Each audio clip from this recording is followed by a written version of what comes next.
Class 12 physics sorry chemistry chapter number 5 उपसंयोजी यौगिक। कल हमने इसका आईयूपीएसी नाम पूरी तरह से खत्म किया। सबसे पहले आईयूपीएसी में क्या जाने थे, उसका सिंपल जब यौगिक देता है तो उसका नामकरण सीखे। उसके बाद जब नामकरण ही दे दे तो हम यौगिक बनाना सीखे थे, और दोनों का दोनों क्वेश्चन बोर्ड एग्जाम में आए हुए क्वेश्चन है। ठीक, प्रैक्टिस से सब डाउनलोड किए, बनाए, अच्छी बात है, बना लिए हो, बहुत अच्छी बात, ताली। अगला समाव्यवस्था। समाव्यवस्था अगला टॉपिक है हमारा समाव्यवस्था। उप सहसंयोजी यौगिकों में समाव्यवस्था। इसको पिछले क्लासों में पढ़कर आए हो। जिनके अणु सूत्र समान रहे लेकिन संरचना सूत्र बदल जाए उसको कहते हैं समाव्यवस्था। अणु सूत्र तो एक समान रहेगा लेकिन संरचना सूत्र अलग अलग रहेगा, होगा, वो क्या कहलाएगा, समाव्यवस्था। अब देखो, उप सहसंयोजी यौगिक में समाव्यवस्था जाननी है तो ये कितना प्रकार से मिलता है, दो प्रकार। कितना प्रकार, दो। पहला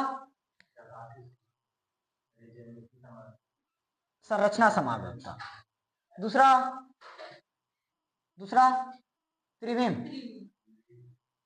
3D, 3 डायमेंशन संरचना और त्रिविम। देखो संरचना में पहला टाइप क्या है, आयनन समाव्यवस्था। पहला आयनन समाव्यवस्था, सामने लिखोगे आयनन समाव्यवस्था। दूसरा हाइड्रेट, दूसरा हाइड्रेट। तीसरा उपसह संयोजी। चौथा बंध समाव्यवस्था, चौथा है बंध समाव्यवस्था। समझ में आया? अब उसके बाद त्रिविम में क्या आ जाता है, पहला ज्यामिति, पहला ज्यामितीय, इसी को बोलते हैं सिस ट्रांस, सिस और ट्रांस समाव्यवस्था। ठीक, दूसरा प्रकाशी समाव्यवस्था, प्रकाशी की समाव्यवस्था। अच्छा यहां पर ध्यान दो, ये चार टाइप हम जानते हैं ना, पहला आयनन, दूसरा हाइड्रेट, तीसरा उपसह संयोजी और चौथा बंध। इसमें एक टाइप और बन जाता है, वो एनसीईआरटी में नहीं दिया है, ये सीजी बोर्ड में एक बार आया था 2010-11 में ही आया था, वो भी उसके बाद देखा नहीं गया है, लेकिन पता रहना चाहिए। और वो पांचवा टाइप है बहुलीकरण समाव्यवस्था। इसको पढ़े हो तुम, बहुलीकरण समाव्यवस्था। एनसीईआरटी में प्रॉपर ये दिया नहीं है लेकिन स्टेट बोर्ड में कभी कभी ये पूछे जाते हैं, बहुलीकरण समाव्यवस्था किसे कहते हैं, लिखिए करके। और हमारे छत्तीसगढ़ बोर्ड में भी आया, इसलिए इसको मैं लास्ट में सिंपल समझा बस दूंगा। इंपेरिकल फॉर्मूला से बनेगा, क्या बोलते हैं उसको, मूलानुपाती सूत्र, जानते हो। चलो एक एक करके वर्णन करें। सबसे पहले आ जाते हैं आयनन समाव्यवस्था में। आयनन समाव्यवस्था क्या होगा, आयनन समाव्यवस्था क्या होगा बताओ। देखो जब उपसंयोजी यौगिक जानते हैं ना, अरे उपसंयोजी बंध नहीं बोल रहा हूँ, उपसंयोजी यौगिक बोल रहा हूँ, जिसमें एक प्रति आयन रहे साथ में संकुल आयन रहे, तभी तो बनता है उपसंयोजी यौगिक। अरे देखो ना, K4 और Fe और CN6 रहता है, ये क्या रहता है हमारा प्रति आयन, और ये संकुल आयन, ये धनात्मक और ये ऋणात्मक, ये क्या रहता है उपसंयोजी मंडल, ये समन्वय संख्या, ये लिगेंड, ये केंद्रीय धातु आयन, और यहाँ पर +2 उसकी ऑक्सीकरण संख्या, खत्म सब। समझ में आया? तो इसमें क्या रहता है, एक प्रति आयन रहता है और एक संकुल आयन रहता है।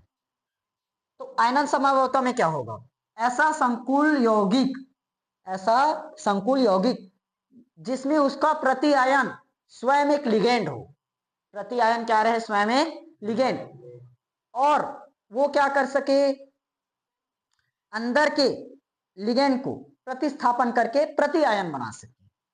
नहीं घुसा दिमाग में, अरे सुनो ध्यान से, मैं अभी इसमें बताता हूं। जैसे मान लो मेरे पास कोई केंद्रीय धातु है, उस पर कोई लिगेंड है, ये क्या है, एक लिगेंड। समझ में आया? कितना भी रहे चलेगा, यहां पर एक लिगेंड हुआ, इसी पर मैं एक लिगेंड और लगा देता हूं डी, ये भी क्या है, एक लिगेंड, और बाहर में एक अलग से प्रति आयन है, ये प्रति आयन होगा सी। तो क्या करेगा, ऐसा संकुल यौगिक जिसमें जो उसका प्रति आयन है वो भी क्या रहे, एक लिगेंड रहे, उसका प्रति आयन भी क्या रहे, एक लिगेंड, और अंदर के लिगेंड को क्या कर सके, प्रतिस्थापित कर सके, अंदर के लिगेंड को प्रतिस्थापित, मतलब जो ये सी है वो बी को क्या कर देगा, प्रतिस्थापित कर देगा, और विस्थापित लिगेंड क्या बन जाए, मतलब जो विस्थापित होगा वो खुद एक प्रति आयन बन जाए। समझ में आया? देखो दो प्रकार का लिगेंड रहेगा, बाहर में भी लिगेंड रहेगा और अंदर में भी लिगेंड रहेगा, लेकिन बाहर वाले को क्या बोलते हो, प्रति आयन, तो प्रति आयन भी क्या रहना चाहिए, लिगेंड। देखो अंदर है संकुल आयन और बाहर है प्रति आयन, तो प्रति आयन भी क्या रहना चाहिए, लिगेंड रहना चाहिए। अब जो बाहर का प्रति आयन है यानी कि लिगेंड है, वो अंदर के लिगेंड को हटा देगा, अंदर के लिगेंड को हटा देगा, और अंदर में जो लिगेंड है वो बाहर निकल कर क्या बन जाएगा, प्रति आयन बन जाएगा। अब समझ में आया? क्लियर हुआ? और वो चला जाएगा संकुल में। अब क्लियर हुआ? एग्जाम्पल में समझो, जैसे देखो कैसे एग्जाम्पल ले, इसको मिटा देना,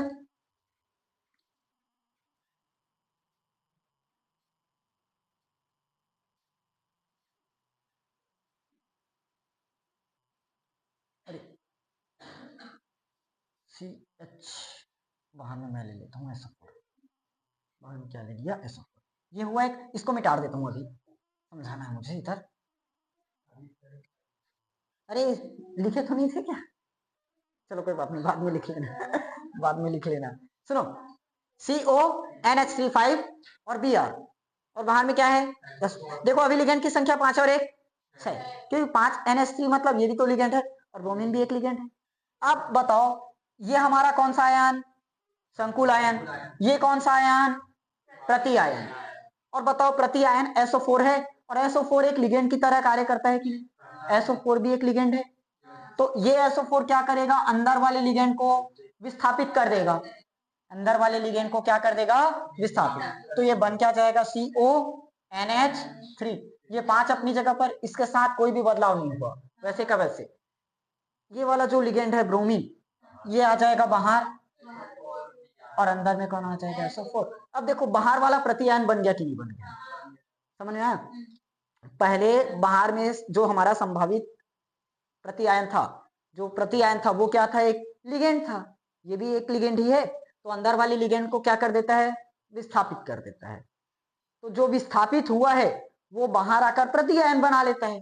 कौन विस्थापित हुआ, ब्रोमीन, तो ब्रोमीन बाहर आकर क्या बन गया, प्रति आयन। अब समझ में आया? जो अंदर में है, संकुल के अंदर में है वो, और संकुल के बाहर में है वो, दोनों क्या रहना चाहिए, लिगेंड रहना चाहिए, दोनों क्या रहना चाहिए, लिगेंड। तो जो बाहर वाला लिगेंड है यानी कि प्रति आयन, अंदर वाले लिगेंड को क्या कर देगा, प्रतिस्थापित कर देगा, प्रतिस्थापित कर देगा, तो जो विस्थापित वाला है यानी कि ब्रोमीन, ब्रोमीन विस्थापित हुआ है, विस्थापित वाला भी क्या बन जाएगा, प्रति आयन बन जाएगा, और जो प्रति आयन था वो अंदर जाकर लिगेंड बन जाएगा।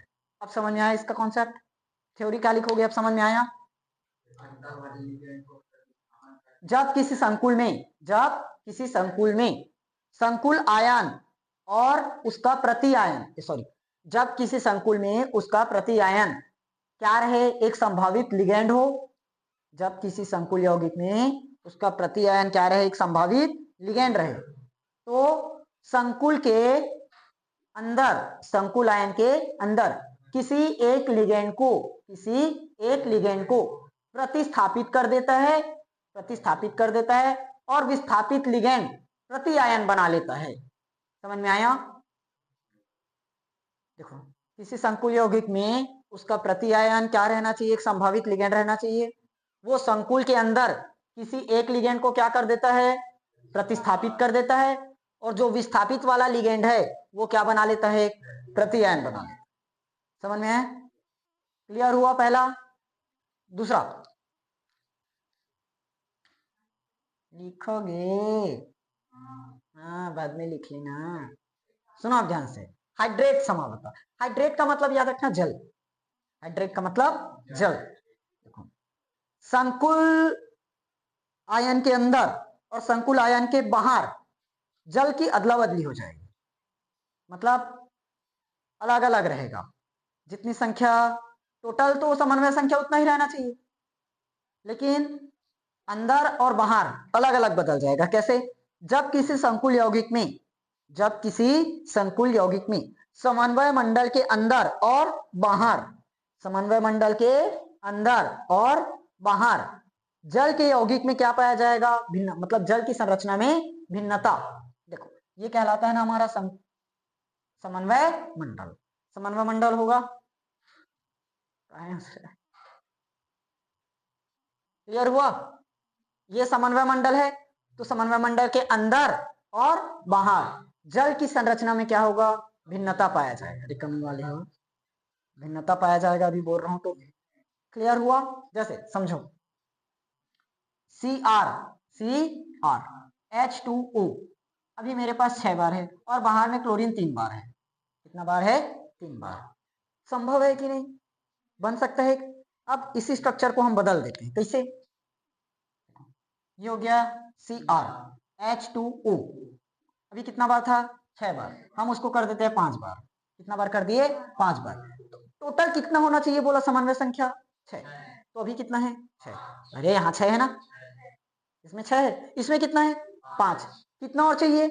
1। तो एक अब हम जल नहीं लाएंगे, दूसरा लाएंगे। यहां से ले लो क्लोरीन उधार, आ गया। तो अब इसके पास 6 था H2O, एक H2O बाहर चला गया, और इसके पास 3 क्लोरीन, एक अंदर चला गया, तो सॉरी 2 बाहर आ गया। समझ में आया? 2 क्या हो जाएगा? बाहर आ जाएगा। चाहो तो Cl2 पहले लिख सकते हो, H2O बाद में लिख सकते हो, चलेगा। क्लियर हुआ? ये देखो 2 स्ट्रक्चर बनाया कि नहीं बनाया? इसी स्ट्रक्चर को और बदलाव करके कैसे लिख सकते हैं? देखो हमारे पास कौन है? Cr, H2O पहले 6 था, उसके बाद हमने क्या किया? 5। अब यहाँ क्या कर देंगे? 4 कर देंगे। कितना हुआ? 4। टोटल समन्वय संख्या कितना रहना चाहिए? 6। अभी कितना है? 4। कितना और चाहिए? तो वो 2 कौन लाएगा? ना ना ना, क्लोरीन। कितना बार बता रहा हूं, बाहर में H2O लेने से क्या मतलब हुआ? क्लोरीन कितना आ जाएगा? 2। तो 4 और 2 6। क्लोरीन कितना था? 3। क्लोरीन कितना था? 3। अभी क्लोरीन कितना है? 2। तो 1 बचा, और H2O 4 है, टोटल कितना था? 6। तो कितना बचा? 2 बार H2O। समझ में आया? क्लियर हुआ? टोटल समन्वय संख्या होना कितना चाहिए? 6। समन्वय संख्या रहना चाहिए 6। सिर्फ बदलाव किसमें करना है अपने को? जल के अणुओं में। एक बार जल के अणुओं की संख्या टोटल 6 ले लो, उसके बाद 5 कर दो, फिर 4, वो और जाते जाएगा ना। 3 भी तो कर सकते हैं, तो बाहर में आ जाएगा H2O 3 बार हो जाएगा, और अंदर में Cl3 बन जाएगा। समझ में आया? पूरा दर्शाने की जरूरत नहीं है, 3 एग्जाम्पल काफी है। ये कौन सा रंग दर्शाता है? बैंगनी रंग। ये कौन सा रंग दर्शाएगा? हरा रंग। कौन सा रंग होगा? हरा रंग। और ये कौन सा रंग होता है? मुझे है पता है ना, कंफर्म सही? कहाँ पढ़े? छोड़ो यार, रुको। कौन से? अरे तो मैं तो बोल रहा हूँ मुझे याद नहीं है ये। अरे नहीं, ये याद है, वो नहीं। नहीं, गहरा हरा, डार्क हरा, डार्क ग्रीन, गहरा ग्रीन। समझ में आया कि नहीं आया? क्लियर हुआ? क्या लिखोगे? जब संकुल यौगिक में समन्वय मंडल के अंदर और बाहर जल के अणुओं में भिन्नता होती है, तो इस समावयवता को हाइड्रेट समावयवता कहते हैं। क्लियर हुआ? संकुल यौगिक है, ये समन्वय मंडल है, समन्वय मंडल के अंदर और बाहर किसके अणु बदले हैं? जल के। तो जल के अणुओं के मध्य भिन्नता पाई गई, इसको हमने क्या कहा? हाइड्रेट। ऊपर में क्या समझे थे? बाहर जो प्रति आयन है वो क्या रहना चाहिए? लिगेंड। और अंदर के लिगेंड को क्या कर दे? प्रतिस्थापित कर दे। तो जो विस्थापित लिगेंड है वो क्या बना लेना चाहिए? प्रति आयन। खत्म। हाँ, ऐसे ऐसे याद रहना चाहिए भाई। बड़बड़ बड़बड़। अब पूछूंगा उतना टाइम थोड़ा सा गोलमाल वाला लक्की बन जाएंगे। अब देखो, उपसह संयोजी, उपसह संयोजी। उसके पहले मैं इसको समझा दूं कि नहीं चलेगा। उपसह संयोजी समझो। ओए क्या कर रहे? ये बताओ K4FeCN6 ये है, ये प्लस रहता है, और ये जो पहले दिख गया वो प्लस और बाद में दिख गया वो माइनस रहता है। अब बंद समअवयवता में क्या हुआ, जो पहले दिखा वो भी संकुल रहना चाहिए और बाहर दिखा वो भी संकुल रहना चाहिए। मतलब प्लस वाला भी संकुल यौगिक संकुल आयन रहना चाहिए, माइनस वाला भी संकुल आयन रहना चाहिए। तो ये क्या दिखाइए, बॉक्स बोल रही है संकुल आयन तो बोल रहा हूं। तो समझ में आया, क्लियर हुआ। जब किसी संकुल यौगिक में उसका धन आयन और ऋण आयन दोनों ही कैसा हो, संकुल हो। जब किसी संकुल में उसका धन आयन और ऋण आयन दोनों ही कैसे हो, संकुल आयन हो, दोनों ही कैसे हैं, संकुल आयन। तो उनके लिगेंड के अदला बदली से जो समावयवता उत्पन्न होगा उसको कहेंगे उपसंयोजी समूह। अरे उपसंयोजी बोल रहा हूं, तो समझ में आया कि नहीं आया। जब किसी संकुल यौगिक में उसका धन आयन और ऋण आयन दोनों का दोनों कैसे हो, संकुल आयन हो, धन आयन और ऋण आयन दोनों कैसे हो, संकुल आयन, तो इनके लिगेंड में अदला बदली हो जाएगा। लिगेंड में दाई पोटेशियम लिगेंड है, वो है फेरस लिगेंड है, पोटेशियम यही मान में आता नहीं बोले। ये कहलाता है ligand CN H2O NH3 potassium ligand वाले। क्या पढ़ रहे हो अभी तक, चैप्टर 2-3 दिन में खत्म होने वाला है। वो हाथ दे वाले, चलो समझे। एस बिकॉज हमको पढ़ने का इंटरेस्टेड है, जो तुम लोग को समझ नहीं आया। मेरी इंग्लिश वैसे भी वीक है, तुम लोगों की मुझसे ज्यादा ही वीक है। देखो उपसंयोजी क्या बताया, धनायन ऋण दोनों कैसे रहना चाहिए, संकुल रहना चाहिए। संकुल आयन जैसे COH2O मैं ले लेता हूं कितना बार, 6 बार। बताओ संकुल आयन है कि नहीं। और अभी तो सिर्फ एक ही बार हुए ना, जो पहले दिखा वो धन आयन और बाद में दिखा वो ऋण आयन, तो दोनों ही कैसे रहना चाहिए, संकुल आयन। तो देखो बना दिए संकुल आयन। इसमें भी कुछ लेते हैं CO। अब यहाँ H2O 6 बार था, H2O नहीं, दोनों को अलग अलग एग्जाम्पल करो, ऐसे कर लो ना, CR ले लो और प्लीज नहीं सॉरी क्या ले, नहीं ये बार माइनस वाला लो ना, CR 6। देखो ये पूरा का पूरा एक संकुल यौगिक है, ये पूरा क्या है, संकुल यौगिक। जो पहले दिखा वो धन आयन, बाद में दिखा वो ऋण आयन, लेकिन दोनों का दोनों कैसा है, संकुल आयन है। समझ में आया। नहीं तो रहते हैं इस तरह से, रहते एक रहता है प्रति आयन, तो जो उसका प्रति आयन है वो भी कैसा बन चुका है, संकुल आयन। तो अब क्या होगा, इनके लिगेंड में अदला बदली, H2O इसके लिए चले जाएगा और Cl इसके लिए आ जाएगा। कैसे की कोई लेट मोल बता। देखो CO और Cl6 इसके साथ आ जाएगा, और बचा क्या मेरे पास, CR और इसके साथ क्या आ जाएगा, समझ में कि नहीं आया, क्लियर हुआ, हुआ हुआ, मजा आया, मजा आया भैया।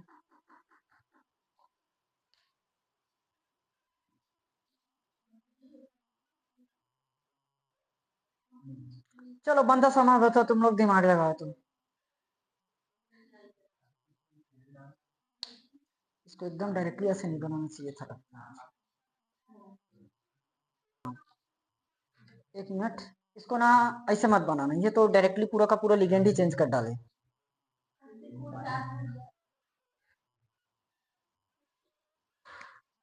देखो CO, अब क्या हुआ, अरे बालक ये दे, अब हुआ CO। H2O हमारे पास कितना बार था, 6 बार। अब H2O को यहाँ कर दो 5 बार, H2O को कितना बार कर दिए, 5 बार। रहना कितना चाहिए टोटल, 6। तो इसका एक क्लोरीन इसके पास ला लो, हो गया क्या? अभी भी 6 कंप्लीट है। इसके पास देखो, ये हो गया हमारा क्रोमियम। कौन है? क्रोमियम। अब देखो क्लोरीन कितना बार है? 6 बार। 6 बार है, उसको कर दो 5 बार। एक बार की कमी हो गई ना, वो कौन पूरी कर देगा? H2। देखो अभी भी वही 6 ना। इस तरह से बनाना इसको, डायरेक्टली पूरा इंटरचेंज मत करो। क्लियर हुआ? टोटल अभी भी समन्वय संख्या कितनी है? 6। हमने क्या कि सिर्फ जल 6 बार था, उसको क्या कर दिया? 5 बार कर दिया। तो एक बार कौन आ गया? क्लोरीन आया। इसमें क्लोरीन कितना बार था? 6 बार। उसको कितना बार कर दिए? 5 बार। तो एक बार कौन आ जाएगा? H2। समझ में आया? क्या पता चला इससे?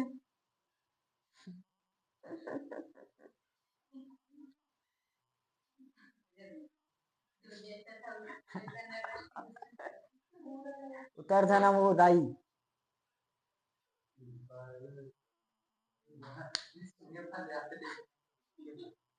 चलो समझ में आया? ये क्या लिखेंगे?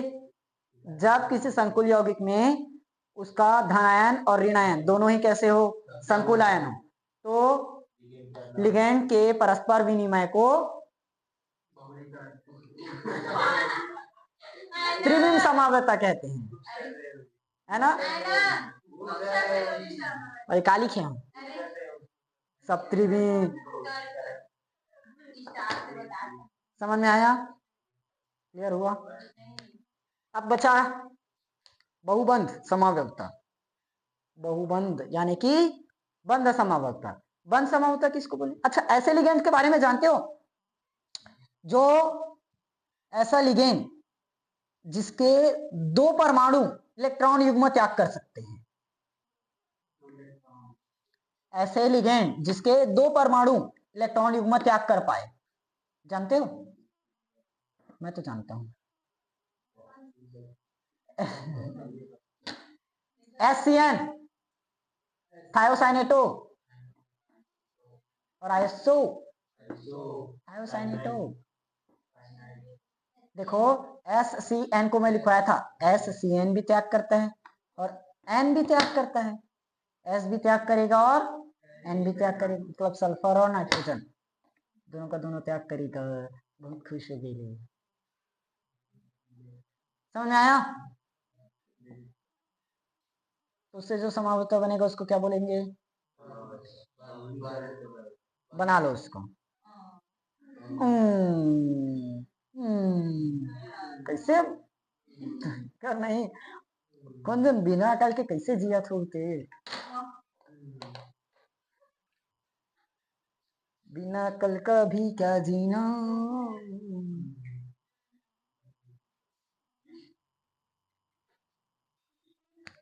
देखो बंध समावता, बंध समावता। ऐसा यौगिक या सॉरी ऐसा लिगेंड जिसके 2 परमाणु इलेक्ट्रॉन युग्म क्या कर सके? त्याग कर सके, मतलब उस संयोजी बॉन्ड बना सके। जैसे SCN ये दे सकता है, वैसे ही NCS ये भी तो अपने इलेक्ट्रॉन युग्म त्याग कर सकता है, तो दोनों ही कर सकता है। तो इस प्रकार जो समावता बनेगा उसको क्या कहेंगे? क्या हुआ? अरे ये सल्फर त्याग कर रहा है, ये नाइट्रोजन त्याग कर रहा है, कैसे सेम हुआ? इसमें आइसो नहीं जोड़ते हो? Thiocyanate, isothiocyanate.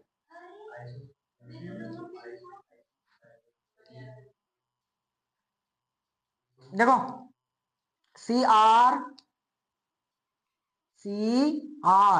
H2O कितना बार कर देंगे? 5 बार। और एक बार कौन ला देंगे? SCN आया। फिर उसके बाद H2O कितना बार कर देंगे? 5 बार। और SCN की जगह ला देंगे NCS। क्या ला देंगे? NCS। समझ में आया? आया। +2 चार्ज है। क्लियर हुआ? चलो बनाए। ये हो गया अपना C फॉर क्रोमियम। 1 2 3 4 5 6। 1 2 3 4 5 6 आया आया आया आया। देखो 5 बार कौन जुड़ा?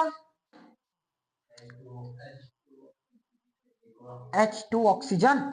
एक बार H2O, 2 बार H2O, 3 बार H2O।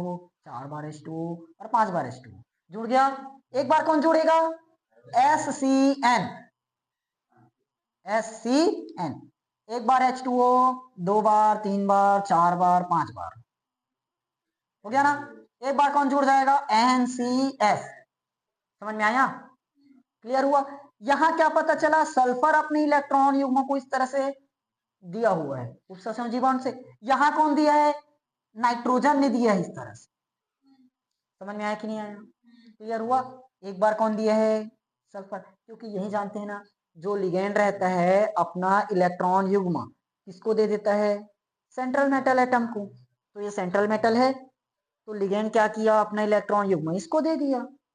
वैसे ही जल में भी इलेक्ट्रॉन युग्म रहेगा, जल ने इसको दिया तो ये उपसंयोजी बॉन्ड बनाया। अब यहाँ पर सल्फर ने दिया इसलिए SCN लिखे, यहाँ नाइट्रोजन ने दिया है इसलिए NCS लिखे।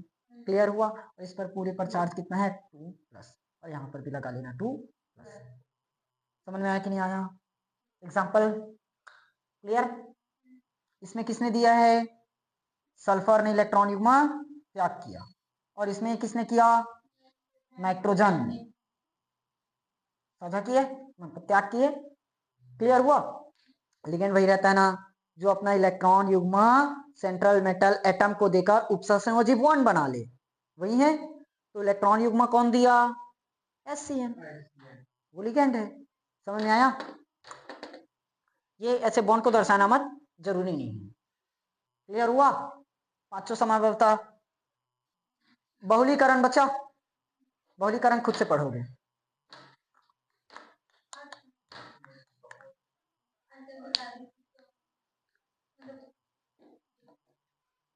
चलो रिवाइज करो।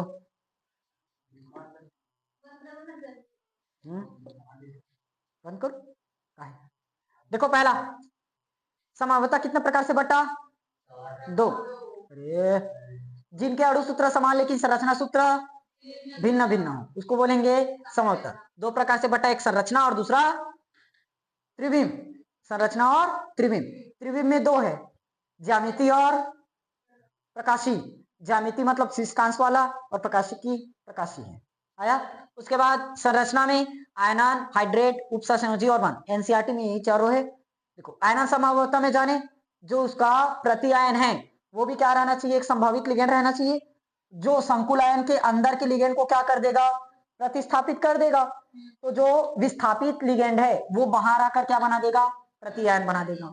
ये होता है। दूसरा हाइड्रेट समावयवता, संकुल यौगिक में, संकुल यौगिक में समन्वय मंडल के अंदर और बाहर, समन्वय मंडल के अंदर और बाहर जल के अणुओं में भिन्नता होती है, या जल के अणुओं में विनिमय होता है, इसको क्या कहते हैं?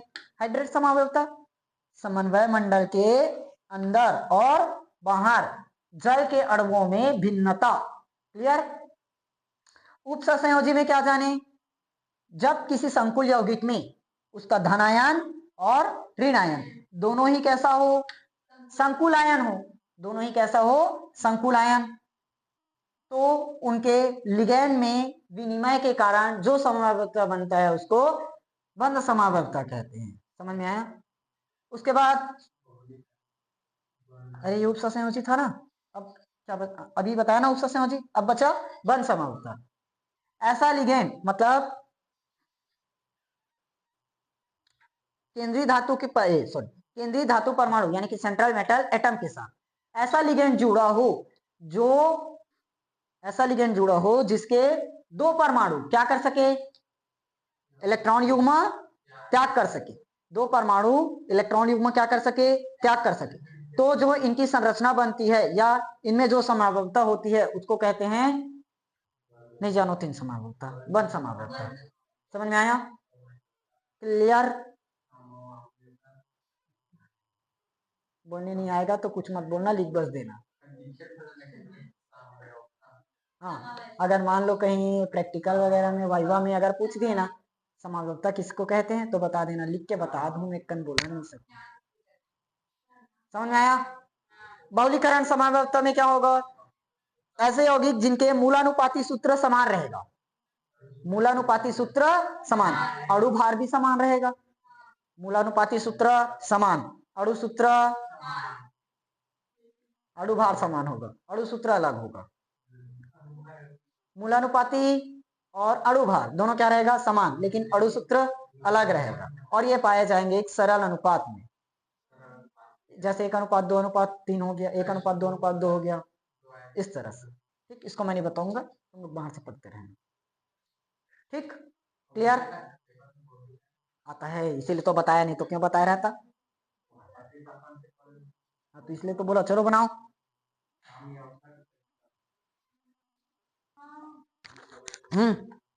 मैं इसमें ना परिभाषा जो ऑफलाइन में लिखवाया हूँ उसी को बोल रहा हूँ। वीडियो पॉज करते करते या तो एकदम स्लो मोशन में करके लिख लेना। ठीक, एक ही बार में बोल रहा हूँ, सुनो ध्यान से। सबसे पहले अनंत समावृत्ता को हेडिंग करोगे, उसके बाद लिखना जब किसी संकुल यौगिक में उसका प्रति आयन स्वयं एक संभावित लिगेंड हो तो वह समन्वय मंडल के अंदर किसी लिगेंड को प्रतिस्थापित कर देता है। ऐसे जब किसी संकुल यौगिक में उसका प्रति आयन स्वयं एक संभावित लिगेंड हो तो वह समन्वय मंडल के भीतर किसी लिगेंड को प्रतिस्थापित कर देता है तथा विस्थापित लिगेंड एक प्रति आयन बना लेता है। यही लिखे हो, ये पहला पॉइंट। उसके बाद दूसरा क्या लिखोगे, हाइड्रेट समावृत्त। ठीक, अभी जो बोला उसी को नोट करना। ओके, हाइड्रेट समावृत्त में क्या लिखोगे, जब किसी संकुल यौगिक में समन्वय मंडल के भीतर और बाहर जल के अणुओं में भिन्नता होती है, इसे हाइड्रेट समावयवता कहते हैं। ये दूसरा हुआ, सब लोग मिला रहे हो यहाँ भी। तीसरा कौन सा लिखे हैं, उप सहसंयोजी समावयवता। यही लिखे हो, जब किसी संकुल यौगिक में उसका धनायन और ऋण आयन दोनों ही संकुल आयन हो तो परस्पर उनके लिगेंड में भिन्नता या विनिमयता को उप सहसंयोजी समावयवता कहते हैं। उसके बाद आएगा हमारा बंध समावयवता। जब किसी संकुल यौगिक में सेंट्रल मेटल एटम के साथ ऐसा लिगेंड जुड़ा हो जिसका 2 परमाणु उप सहसंयोजी बंध बनाता है तो इस प्रकार उत्पन्न समावयवता को क्या बोलते हैं, बंध समावयवता कहते हैं। क्लियर हुआ, पूरा पॉइंट खत्म। उसके बाद लास्ट बच्चा हमारा बहुलीकरण। इसको जितने लोग सीजी बोर्ड वाले हैं वही बस लिखना और एमपी वाले लिखना, बाकी सब छोड़ देना।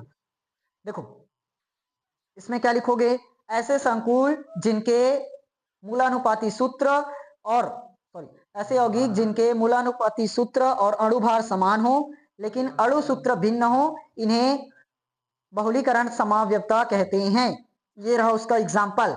देखो मूलानुपाती सूत्र कैसे रहता है, मूलानुपाती सूत्र क्या रहना चाहिए, 1:2:2। इस तरह से बन सकता है, यहाँ पर है 1 है 2 है और 2 है, 1:2:2 आया। इसका मूलानुपाती सूत्र क्या बनेगा, 1:4:4, 1:4:4। अगर इसको काटाफीटी करोगे 1:2:2 आया। दोनों का मूलानुपाती सूत्र कैसा है, समान, लेकिन जो इसके अणु सूत्र अलग है। समझ में आया? अब बचा हमारा त्रिविम समावयवता, जो 2 प्रकार से बटा है। त्रिविम समावयवता, पहला ज्यामिति सिस्टांश, दूसरा प्रकाशी। एकदम डिटेल में इसको नहीं जानना। ठीक, अगर ये हो पाएगा तो मैं करवा देता हूँ, नहीं तो कल की क्लास में होगा।